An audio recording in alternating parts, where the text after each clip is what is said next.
He's the all of my heart, He's the all of my life, He's the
one. You want me using that one? Good morning, everybody. How's everybody doing this morning? Good. Glad to see everybody. I have my Bible open to Mark chapter 5. I'll invite you to join me there this morning. Y'all can see I'm a little higher up today. We put some extra chairs out so I don't have as much room to roam down there, so I decided to come up here where I have free range of the stage. A little bit extra space for me. But same type format, same class. We're going to be talking a lot about how to have these Christ-like conversations, thinking about how to talk to people about our faith. And today, as you can see on the screen behind me, we're going to be talking about how to have Christ-like conversations when people have problems, which is basically everyone, isn't it? I mean, there's probably not a person that you're going to encounter, that you're going to try to talk to about your faith that doesn't have some sort of issue in their life, some sort of challenge that they're facing. And those can be very difficult. In fact, problems are a lot of times conversation killers, especially if we don't handle them properly. And so that's part of what I really want to think about today is how do we handle these sort of conversations properly so that we can show others Christ. We can engage them in a way that is meaningful and merciful. In our text for today, Jesus meets a man who checks a lot of those boxes, having a lot of problems. And yet Jesus is able to talk to this man and bring him to a place that is much better. So look with me at Mark chapter 5. Let me just kind of set the scene and then we'll read through some of the text here. Mark chapter 5, Jesus is on a trip. So he's been teaching. He's leaving and he's going back to Galilee. He's leaving Galilee. He's going to this place called the land of the Gerasenes. And he gets to the opposite side of the sea, verse number 1 of chapter 5. And when Jesus stepped out of the boat, verse number 2, look what happens. Immediately there met him a man out of the tombs with an unclean spirit. And he lived among the tombs, and no one could bind him anymore, even with a chain. Now there's a parallel text in the Gospel of Luke that tells about this story, and it gives us this very interesting detail that not only is this man kind of scary, kind of imposing, running to him out of these tombs, but he doesn't have any clothes on. Now, I want you to just pause with me for just a second. I want you to imagine you've just stepped off of a boat and all of a sudden somebody comes running up at you and they don't have any clothes on. How you feeling about that? A little taken off guard. Whoa, what is happening? All right, okay, I know it's funny. You can laugh. It's a little awkward at the very least, right? What am I going to do with this crazy person that's standing in front of me? And then on top of that, he gets down on his face and he starts begging Jesus. It's a bit of an awkward situation, right? This guy not only has problems, but they're presenting in ways that make it very socially weird, right? Let's just be honest, right? I just want you to appreciate with me the awkwardness of this situation that Jesus has just found himself presented with. He didn't ask for this. And yet here's this man in front of him, completely naked, laying in front of him, talking to him. How is Jesus going to handle this sort of situation? You want to talk about just one of the most difficult social situations to be in. This is it. And yet Jesus is going to handle it really, really well. Okay, I want us to appreciate that, right? So the introduction of this man to Jesus and his apostles, it's kind of shocking. Right? And we have those interactions with people sometimes, don't we, that are kind of shocking. We just all of a sudden get confronted with their problem in a very significant way. And we go, oh, what do I do here? Right? That's kind of, I think, our natural bend. But then, if the conversation does happen, we begin to learn a little bit more about people. And that's exactly what happens to Jesus. We learn a little bit more about this man and how messed up his life really was. And I ask you to think about this on your worksheet. Question number 1, just looking at the text here, and even if you haven't had a chance to read it, look at the text here. What does the scripture tell us about this man and his life that shows us he was just kind of in a messed up condition? What do we learn about him? Yeah, so here's a man who's, people don't even want to be around him, right? The way that he behaves, the nature of his condition, right? He's found himself living in a place among the dead. It says he lived among the tombs. Can you imagine? Why would somebody live among the tombs? Maybe there's nowhere else to go, right? Maybe in some ways it's a metaphor for how he feels about his life. Man, my life is just basically death, right? Most people under normal circumstances don't choose a graveyard for their home, do they? And yet this man is in such a bad shape, in a bad way, That's where he's having to live, isolated from other people. Okay, what else do you see about this man from the text? He has inhuman strength. That would be very scary. Yeah. What kind of things is he able to do? He can break chains, ropes that nobody can bind him and make it stick. Yeah, I was talking to my kids about this. I said, I want you to imagine if I put these chains and these shackles on your hands, like, what are you going to be able to do? And they're like, nothing, we're stuck. And I was like, can you imagine somebody so strong with some sort of superhuman strength to be able to wrench those apart? How would you feel? And they said, that'd be terrifying, right? That's scary to witness something like that, because you're exactly right. There's something abnormal about him and the strength that he has that's given through these demons that he has. Okay? What else do you notice about this man? Danny? He's always crying out. He's always crying out. Yeah. Himself, so. Yeah, there's some very erratic behavior about this man, isn't there? Right? He's crying out.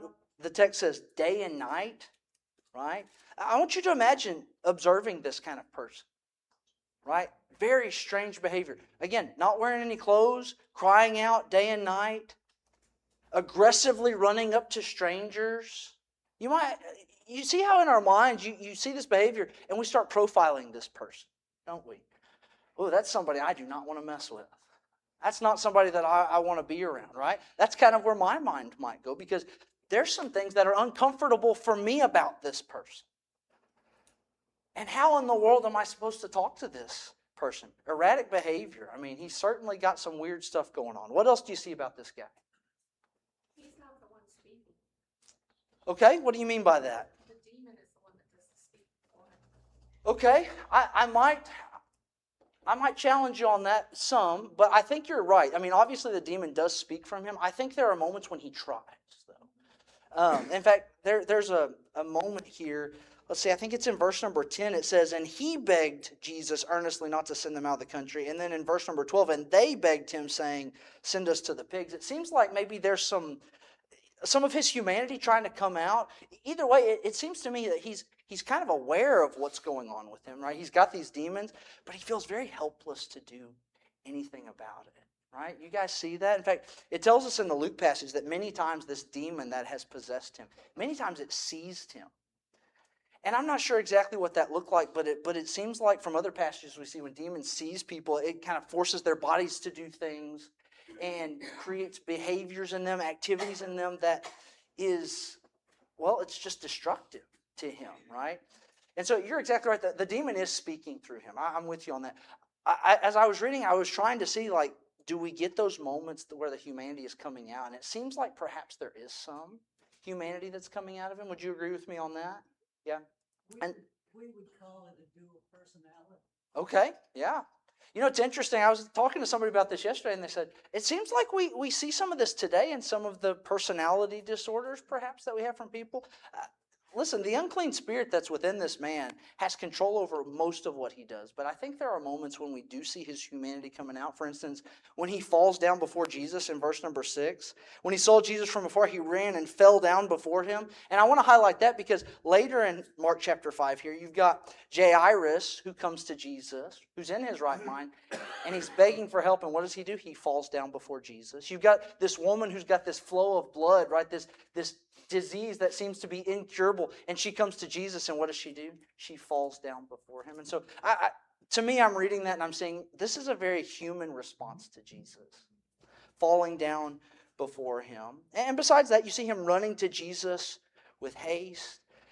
And again, as I mentioned there in verses kind of 7 through 13, it seems to vacillate between the man and the demon talking. I just want to say it's very obvious that he's overcome by this demon, right? To the point where nothing can help him except for, as we'll see, Jesus. Jesus is the only one that can deliver him. And I want to be very careful about how I say this. I believe the same thing can be true today with some people. People can be overcome by spiritual forces of evil to the point that they are desperate. They are hopeless, and only Jesus can deliver them. Now, let me clarify that because I'm getting some funny looks from you guys. This is not a topic we often talk about. And I did a little dive into this because I think it's important for us to consider. I want to clarify, I don't think that people necessarily are, with problems today, are parallel to this man. Let me just say that up front. But let me take this very important sidebar and just say there is demonic activity in our world today. The scriptures enlighten us to that. James chapter 3, Ephesians chapter 6. I'll reference some of those here in just a moment. But this sort of showdown that we see here between Jesus and this demon that has overcome this man occurred for a very limited period of time in Scripture. In fact, if you go back to the Old Testament and you go forward in the New Testament, you don't see these sort of interactions just happening all the time. And I think there's a reason for it that Jesus would tell us, and it's because there's this clash of kingdoms, right? So Satan has been the king of this world, and Jesus has showed up to overthrow him. In fact, in Mark chapter 3, Jesus is going to say, no one comes in and overtakes a strong man without first binding the strong man. You guys remember that, Mark chapter 3? And so basically what Jesus is saying is, I'm here to bind the strong man. So this interaction is a very clear demonstration of that. Okay, you guys with me on that? It's a very clear demonstration of that. As Jesus casts out demons, he's showing his prominence.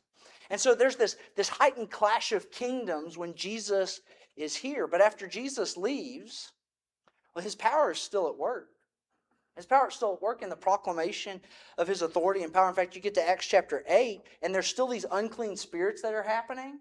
You can check this passage out later. But as Jesus' power and his authority are being proclaimed, the demons are being driven away. They're simply proclaiming the authority of Jesus, and the demons are like, we can't stand before that. Because there's been more completion to it. And listen, I tell you, the reason I wanted to talk about this morning is I think this is something that we don't talk often enough about, spiritual warfare. Ephesians chapter 6 very clearly says that we don't wrestle against flesh and blood. What do we wrestle against? Rulers and authorities, powers of darkness, these epic sounding things. He says that there are things unseen that we are fighting against that we need to be aware of that are still at play today. In fact, 1 Timothy chapter 4 would say, now the Spirit expressly says that in later times some will depart from the faith by devoting themselves to deceitful spirits and teachings of demons through the insincerity of liars. These works are at play through people even today. Okay, you guys with me on that? Are y'all buying what I'm selling this morning? Okay, I just want to make sure. Because again, we don't talk about this enough. And that's part of the reason we're taught to test the spirits to see whether they are from God. Because as we see from other New Testament passages, Satan can fill the hearts of people like Ananias and Sapphira. Demons have the ability to produce unspiritual behavior such as jealousy and selfish ambition and disorder and every vile practice. That's what James chapter 3 would teach us. And so we can identify the influence of this demonic activity today. But our solution is really no different than what we learned from this story. And that is we need to proclaim the power and authority of Jesus. We'll get more into that as we get into some of the application. But as we bring Jesus into the conversation as the one who is greater and stronger, what people see is that he's greater than these forces that are at work around us. They're scary, but Jesus is greater. In fact, Jesus is kind of scarier than they are. You know, you get to the end of this story, and after Jesus casts out the demon, how do the people feel about him? Whoa, we're kind of scared of you. We want you to leave. Right? They understand his power is much greater than these. And I don't want y'all to think that I'm somehow suggesting that we need some sort of incantation or process to cast out demons, but it means that we have to do spiritual warfare. With the tools that we have been given, Ephesians chapter 6, put on the full armor of God, that are empowered by the strength of his might to fight against these things that we don't really understand. So just like this man today, you know, many people, we're going to encounter people with problems who don't know how to solve their problems because they don't yet know Jesus. And that's kind of what I want to suggest to us this morning. All right, I saw a lot of hands popping up while I was saying this. Miss Linda, I'll start with you over here. Okay, I want to apologize for interrupting, but That's fine. I'm really confused by what you said about verse 10. Okay. Because in 9, he says, what is your name? My name is Legion. And he Okay. begged him earnestly to send them out of the country. Sure.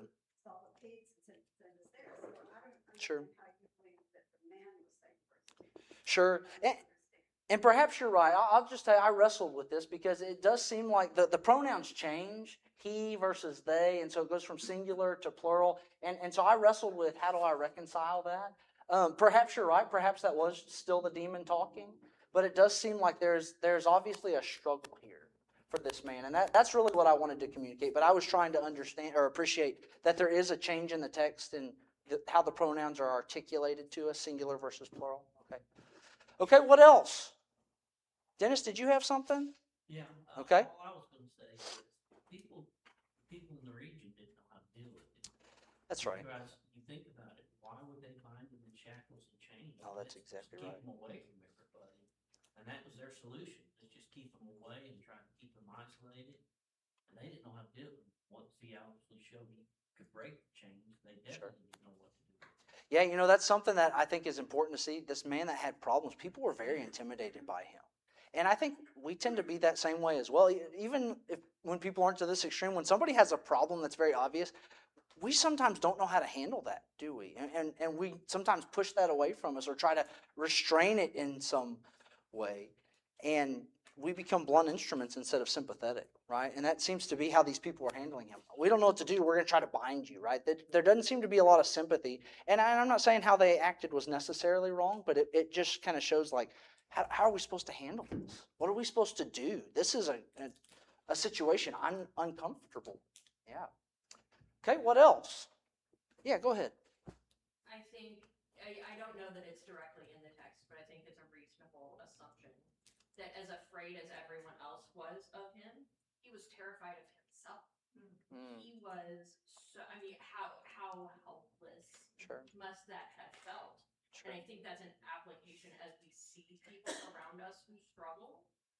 We're afraid of them, but probably they're afraid of themselves too. Sure. Because he doesn't have control over himself. Sure. And that's a terrifying place to be. Yeah. And what's interesting in this story? You've got this person who has this erratic behavior and perhaps is afraid of himself. You've got the disciples who are just kind of taken off guard. But how is Jesus in all this? Nothing ever seems to faze Jesus. Y'all ever notice that? Nothing fazes him. You got a naked man running up to you and Jesus is kind of like, all right, another day at work. And I'm kind of joking about that, but you understand, Jesus is so settled and centered and confident in what he is able to do. Like there is quite literally no situation where Jesus goes, well, I didn't see that coming. And he inserts himself into these sorts of situations. And he's like, I can handle this. And that to me gives me great confidence as I'm talking about Jesus. I may not have a direct solution to the problem in front of me, right? There's going to be a lot of times we're going to meet people and I'm just like, we'll be like, I don't know what I'm supposed to do. But let me introduce you to somebody that does. Let me introduce you to Jesus because his power and his presence can change everything. Do we believe that? Just introducing someone to Jesus can dramatically change their life. That's what happens in this story. That's the kicker, the punchline in all of this. This man meets Jesus and he walks away completely different than who he was before. He is not the same person. Now, obviously, Jesus does something miraculous, but do we believe Jesus has the ability to do that today? To do something so dramatic in their life that changes them immediately. These stories, I think, teach us this about the nature, the ability, the power of Jesus. And it's not anything that we can do. It's introducing people to the one who can. Danny? Yeah, I was just wondering, how did the demon know that was Jesus? I mean, he just recognized him as Jesus, but how did he know that? It's a great question. It seems every time in the Gospel of Mark that demons interact with Jesus, they are very aware of who he is. You are the Son of God, right? And Jesus tells them to be quiet most of the time.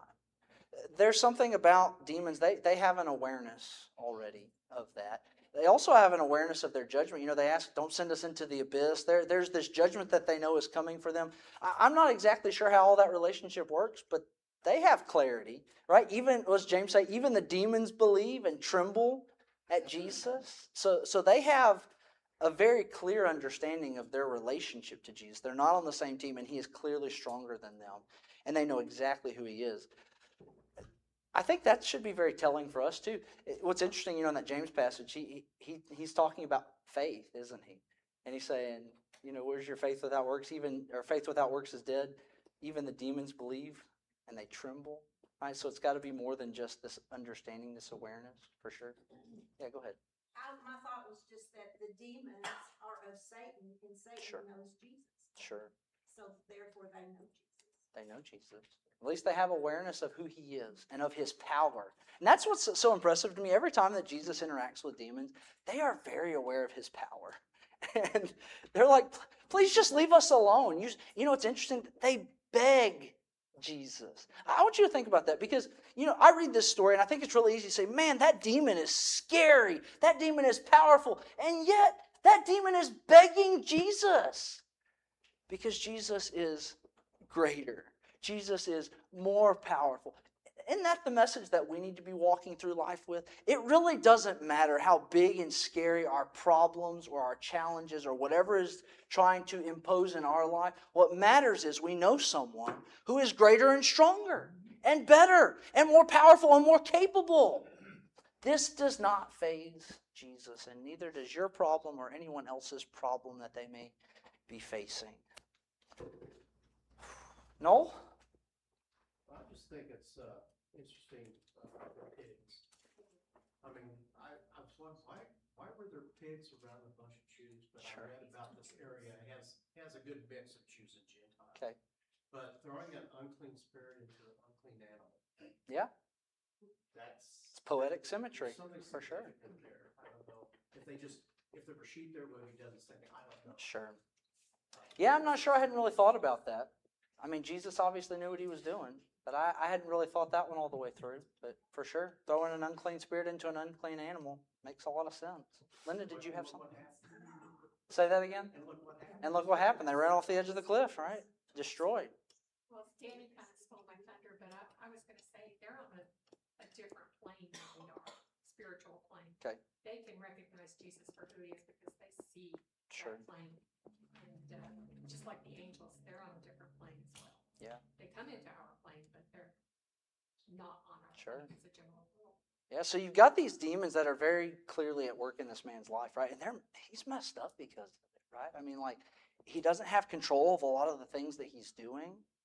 There's clearly this internal struggle. I mean, it's ruined his life socially. How's he going to deal with this, right? And, you know, a lot of his problems stem from this unclean spirit. In fact, the spirit has so overwhelmed this man that it actually has become his identity. Did y'all notice that? When Jesus asks him his name, what does he say? We are legion. He identifies himself by his problem. By his problem. And I want us to appreciate that for just a minute because I think sometimes people become so consumed by their problems, it can become their identity. Right? It's who they are. You know, I'm that person. I just have the addiction. You know? I'm that person who's confused about my identity. I'm that person with a failed relationship, right? What this reminds us of is people are often much more than what they present to us. But sometimes they are just so lost in their circumstances, they can't see anything else other than this is who I am. And sometimes neither can we. Sometimes we don't see other people. I was thinking about Acts chapter 9, Ananias, when he goes to meet Saul of Tarsus for the first time. You remember? The Lord specifically comes to Ananias and says, go talk to him. And he goes, I know about this guy. Are you sure you want me to go talk to this guy? He's so convinced about Saul of Tarsus and his identity. Even when the Lord himself says, go talk to that man, he has a hard time obeying because in his mind he's saying, that Saul of Tarsus fellow, he's got problems and I can't fix them. But you know what the Lord says? I can. I can fix them. And you're going to be a tool for me to do that. And I want us to appreciate that's kind of our role today. As we look at people with problems, we don't have to fix them. We have to introduce them to the one who can. We will sometimes meet people who have problems that are obvious and some people who have problems that are under the surface. But eventually their problems come out, don't they? And they become factors in our conversations. Yeah, Dennis. Well, that applies to fellow Christians as well. Sure. You know, fellow Christians, we all have problems. Sometimes we don't know each other's problems. And when they come out, well, you know, we can be the same way. We can Sure. say, I don't know how to handle this. I don't want to be part of this. But the thing is Exactly we take right. it to the scriptures and we say, let's look at scriptures and let's see how we need to handle these things. Sure. Well, that's all about turning people to Jesus, right? That's all. Let's give him his words. Let's give him his power. Let's give him the deliverance that they are looking for, right? Because isn't that really what Jesus is trying to show us here? I can deliver you, right? His miracles were not just to help that person in the moment. It was to show them, you come to me and I will meet your needs. I will address your problems. I will change your identity. And that to me is very fundamental to everything that Jesus is trying to do. He wants us to understand that whoever we think we are today, when we come in contact with him, we walk away very different, don't we? I think every interaction that we've seen with Jesus so far in this class especially, people meet Jesus and they walk away different. The woman at the well, you remember that last week? She walked away different. Nicodemus came with a lot of questions. He walked away different in his mind. It challenged him. That's what we're going to see as we continue through this class. As Jesus had conversations with people, they walked away more thoughtful of their situations, more mindful of what they could do differently, more aware of the power that Jesus brought into their life. And we need to appreciate that. Wally, you got something? Yeah, the Bible never makes light of human suffering. It's always taken seriously. Sure.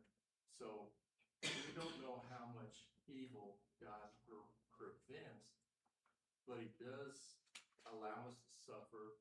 And Paul tells us very specifically why. So 2 Corinthians chapter 1, you start with verse 8, says, "For we do not want you to be unaware, brothers, of the affliction we experienced in Asia. For we were so utterly burdened beyond our strength that we despaired of life itself.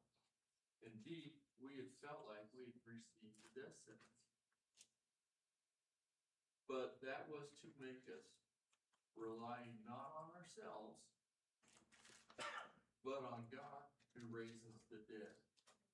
He delivered us from such a deadly peril, and he will deliver us."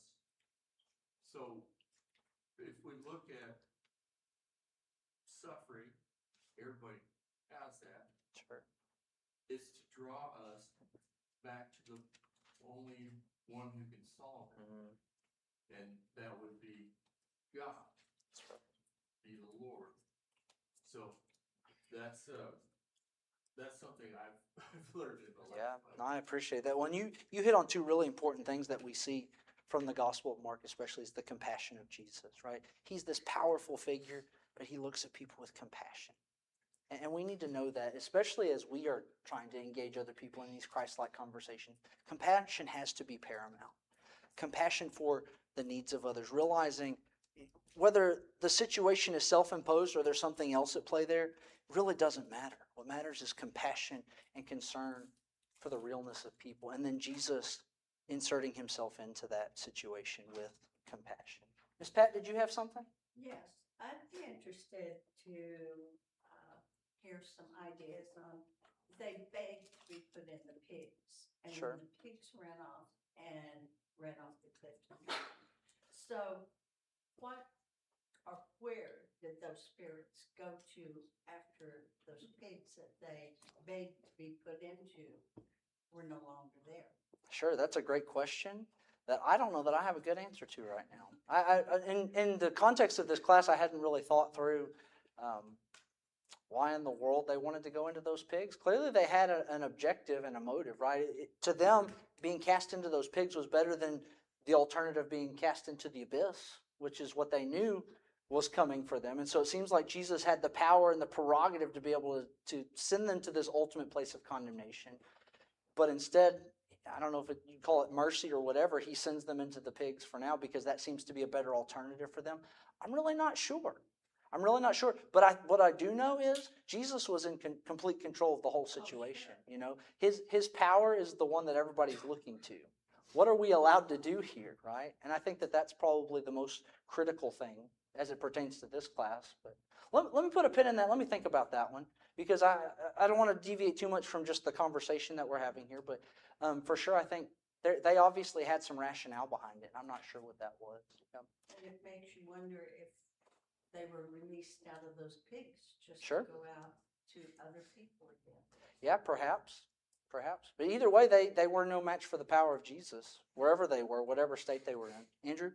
To add on to the point about Jesus' compassion, the value of a human soul was even so much greater than the economic loss of 2,000 pigs to these herdsmen. Yeah. And I think it shows the evidence of the great bondage that the man was under with these demons, that it took 2,000 pigs, and then also just practical brains who cleaned up all the dead pigs. Oh, they just floated off, man. They just floated off. That is interesting, though, because, some people only had, like, singular demons, and this guy's got a whole legion of them. I mean, to get those out, it took 2,000 pigs. I hadn't really considered the implications of that, but this guy was overwhelmed by it, and that's pretty obvious. So that one human soul was worth it. value to Jesus. That's the gospel. That's the gospel in a nutshell. I appreciate that. Jessica? I think it's interesting, and I don't know if it's the demon talking or the man, but it seems to be the man, because he comes to Jesus, he recognizes who he is, but he says, don't listen to me. And Jesus, even if this wasn't the man talking, he doesn't torment the demons either, right? He Sure. allows them to do it. And I think a lot of times when we come to people with problems, they blame God for what's going on, and it's not God that's tormenting us. It's the human condition, right? Sin in our lives and God's allowance for Satan to work in this world. But I love at the end of Romans when Paul in 16 verse 19 he says, "For your obedience is known to all, and I rejoice over you. But I want you to be wise in what is good and innocent, and as to what is evil. The God of peace will soon crush Satan under your feet." Like, Satan knows that his reign is coming to an end, and I love that he says Satan will be crushed under your feet. It's not just under Jesus, it's under it's with us. Like, when we obey God, we're aligned with Christ, and we're crushing Satan too. Yeah. And those problems are going to go away eventually. Not now, soon. Sure. But I appreciate that. Yeah. Kirk? Verses 11 to 13, one more thought about the pigs and all that, demons. Y'all really wanted to talk about the pigs this morning, didn't you? I didn't realize that. Okay, like you mentioned, there's 2,000 of them. Sure. And legion is a military term. Sure. Anyway, so the demons are saying, please just cast us into the pigs. Sure. Pull us out of this man, if you will, but cast us into the pig. That's what we want. So the power of Jesus says, okay, that's what you want? You got it, buddy. Now, watch this. Then he sends them into the lake. So, it's almost a little bit humorous, but my understanding is the demons were probably drowned with the pigs. Okay. So maybe there is some sort of destruction there that they didn't see coming. I possibly, That'd be pretty funny if that's how it worked out, for sure. I like your theory. We can run with that theory. Hey, let's take a pivot here. So as we're thinking about, here's this man, he's got a lot of problems, he's got a demon. I mean, he's overcome by this. Let's turn our attention, let's talk about how Jesus engages this person, because this is really where it touches us today and what I want us to learn from. Let's think about, how does Jesus engage this man? And I want to first start by talking about the things that Jesus doesn't do. I want you to notice what Jesus doesn't do. This guy runs up to him, and Jesus does not run away from him. He doesn't shy away. He doesn't name call and say, man, you're really messed up. He doesn't create distance from this man. As Amanda said earlier, here was a man who was already isolated from people. I mean, you think about the condition of his life. How many times had people run away from him with this terrified look on their face, right? Psychologically, this guy had to just be demoralized, right? Jesus doesn't create that distance. He probably expected he's running up to these people and people are going to run away from him. And Jesus doesn't leave. Instead, what does Jesus do? I ask you to think about this in question number 2 on your worksheet. What was Jesus' reaction to this demon-possessed man? Specifically, what things does he do to engage him? Amanda? He asked questions, asked who he was. Yeah, so he starts just having a normal conversation. I think his most impressive thing that Jesus does is found in verse number 9. To me, at least, this is so profound. Here's this guy who's acting erratically, and he's scaring everybody else. And Jesus says, hey, what's your name? What's your name? What does that do? Asking somebody what their name is. What does that do? Puts it up. Yeah, it makes, you're a real person, right? You care. Yeah, knowing someone's name, it changes how you interact with them, doesn't it? It changes everything. You know, when you go to a restaurant, you know, your server, they'll usually come up to you and they'll say, hey, I'm so-and-so, I'm here to serve you today. But what I've observed, it's really interesting, and maybe it's just me, oftentimes, even though people know the server's name, they still say, excuse me, or hey, you, or ma'am, or sir, or whatever. They don't use that person's name. They keep it very impersonal. Have you ever noticed that? And that's because they're just there to do a job, and you're just there to get the service, right? But I'll tell you, a preacher said this years ago, and I started practicing this years ago. After I read this story, every time I meet a server, I say, hey, what's your name? And sometimes they're taken off guard, sometimes they just tell you. But what's been interesting to me as I've done that is, you know what happens when you ask somebody their name, and then you say, hey, I'm Daniel? They smile a lot more. They're a lot more attentive to you. That relationship kind of changes, and they interact in a very different way because you know their name, and you've talked to them, and this is personal. You get beyond just this superficial. I can tell you, I've had a lot more conversations that go beyond the superficial just simply because I said, hey, tell me your name. Who are you? Hey, I'm Daniel. It's nice to meet you. And now we're friends. Well, at least I think we're friends. I don't know how they feel about it. But it definitely changes the conversation. And that's just an everyday example of how doing what Jesus did, it can change how you talk to people. It can change how they talk to you moving forward. Dennis? I think that part of that is treating somebody with kindness. That's even right. when they are angry or upset Sure. or just full of stress and they're just releasing it. If you treat them with kindness, and even if they're attacking you verbally, you treat them, it kind of de-escalates it a whole lot. That's right. Yeah, that's exactly right. Well, and you know, asking them their name, it kind of deflects the problem as well. You know, Jesus obviously addressed the problem that was at hand, but showed this man he was more interested than just fixing him, right? I'm not just here to fix your problem. You know, in a big way, communicate, I want to know who you are, right? I care about you as a person. I think someone whose identity is so wrapped up in their problem, they can forget. They can forget their real needs, and I think so can we. We need to personalize people when we're talking to them. This is a soul that Jesus cares about, that Jesus has compassion for. And we want to give people hope of a better identity in Jesus. And it starts by letting them know we're interested in you. What's your name? Right? And I think the easiest way to get past the superficial connection and to show someone you're interested is to ask them their name. Yes, ma'am.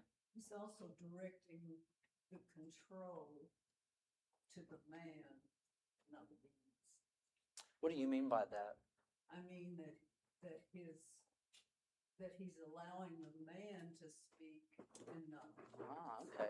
Okay, yeah. So kind of goes into what she was talking about. We're going to crush Satan under our feet. He's empowering this man to interact with him. Yeah, that's a great thought, because Jesus is looking at the humanity of this person, right? And that's who Jesus came for, people, real people, to change their lives and interact with them. Yeah, Jamie. So along the lines of the importance of this one person and asking his name, Jesus, of course, didn't submit his itinerary to us to know for sure, but Sure. it almost seems like he went for this express purpose for this guy. Because he gets off the boat, he does his thing, and then the people send him away. And he's no longer here. He goes somewhere else. But yet he tells that man, no, you can't come with me. Go tell your friends and family what I've done for you. And then he goes and tells the whole region. And so Jesus, the ministry continues. Sure. But Jesus came for this one guy, it seems. Yeah. And then leaves. You know, it's interesting. We talked about that this last week when we were talking about the woman at the well, and he had to pass through Samaria, which he didn't have to, but it seems he very intentionally said, I'm going to go here, right? Same thing. I would argue it's the same exact thing. as we were trying to have Christ-like conversations, it doesn't happen unintentionally, right? He said, again, we don't know for sure, but it seems he's making a point to go and be where these people are who have problems, who have needs, and we've got to do the same thing. Now, ultimately, what does Jesus do for this demon-possessed man? Right? He casts out the demon, right? And what does this guy look like after that demon is cast out of him? Well, he's got clothes on, tells us that, in his right mind. He's calm. He's seated at the feet of Jesus. And I just want to bring this up because this just serves as a reminder that Jesus was the solution for this man and for his problem. And I know that sounds very cliche, but that's the reality that drives our Christ-like conversations. We want to bring people to a better place. We want to introduce people to the life-changing power of Jesus. And to do that, we need to understand his compassion, his ability, and even the fear of his great power. Because again, how did the other people respond to Jesus? This is a terrifying power that is among us, right? They begged him to go away, but the demon-possessed man who appreciated and understood the compassion and mercy behind the power, it says he begged him that he might remain with him. I think it's important for us to see that contrast. When we don't truly know Jesus and the robust nature of how he's using his power, it can be terrifying. And some people are afraid. Some people will be afraid of Jesus. But if we can help properly communicate the compassion and mercy from the power of Jesus, people will beg to be with him. Amanda, did you have something? I was just going to say the main thing that stood out to me in that whole situation was he didn't condemn him, right? So let's go back to the woman at the well. Sure. He didn't condemn her sins, and it was just focused on restoration and healing. And both instances, they go out and they tell others about Jesus, and I think that's just the ultimate goal. I think sometimes we're really quick to maybe pass judgment or to step away and go, hey, I don't want to deal with that situation. But that's just never how Jesus reacts, and that's just what's not. Yeah, I appreciate that. Jesus always takes the approach of, let's expose kind of where we are right now. Let's just talk, even with the woman at the well, right? His questions kind of drew out realities without condemnation. It's like, okay, this is where we're at. And isn't that the way the gospel works? Ephesians chapter 2, you were dead in your trespasses and sins. You got to rip off that Band-Aid and say, here's where we're at. So that we can get to that but God moment where everything changes. Everything begins to change. Jesus exposed those things, and he very masterfully shows, I not only care about you, I have the power to change you. And listen, my friends, we've really got to buy into this idea that Jesus can change the lives of people, because as Jamie has just said, this once demon-possessed man, once he was released from that, once he was impacted by the power and authority of Jesus, what did he do? He couldn't help but say, I'm a changed person. And people would look at him. His life was a witness to the power of Jesus, where he just couldn't help it. I mean, imagine everywhere that man went from moving forward, surely people were going, weren't you the one that used to do the crazy stuff? And he's like, yeah, and let me tell you what happened. I met Jesus, and he changed my life. That's what really drives these Christ-like conversations. It's not some fabrication of us just telling ourselves a story. It's a firmly rooted belief that Jesus is powerful and Jesus is life-altering. As we listen to his words, as we conform to his image, as we allow him to work on us from the inside, to cast out the darkness and to bring in the light, we are different people. That's got to drive our Christ-like conversations to greater compassion and mercy, just like Jesus. Listen, I understand people with problems can be challenging, and sometimes people with problems can require professional help. But what I want us to see is we are all capable of talking to people with problems and pointing them to the person who can dramatically change their lives. When people come in contact with the love and the mercy of Jesus through our interactions, dramatic change is possible. But we've got to believe in the power and authority and love of Jesus. This is what he wants for all people, and he can work those purposes through us today. Do you have a comment? Final thought? Yeah. All right. Think about this guy wasn't isolated in the world. I think there were people who knew him and didn't know what to do with him. Sure. We gotta remember that if I've got a problem, it affects her, it affects them, it affects people that know me. That's right. And yet Jesus said, no, I'm not gonna stay with you, but you go tell your friend. And he specifically says, go home. So he had a home. Yeah. And he had friends. And they needed to hear this because they can then say, yeah, this was our friend. Yeah. And now look at him. What happened? This is marvelous. That's right. We all have influence. We all have ability to share Jesus. Thank you guys for your thoughts this morning. Appreciate that comment.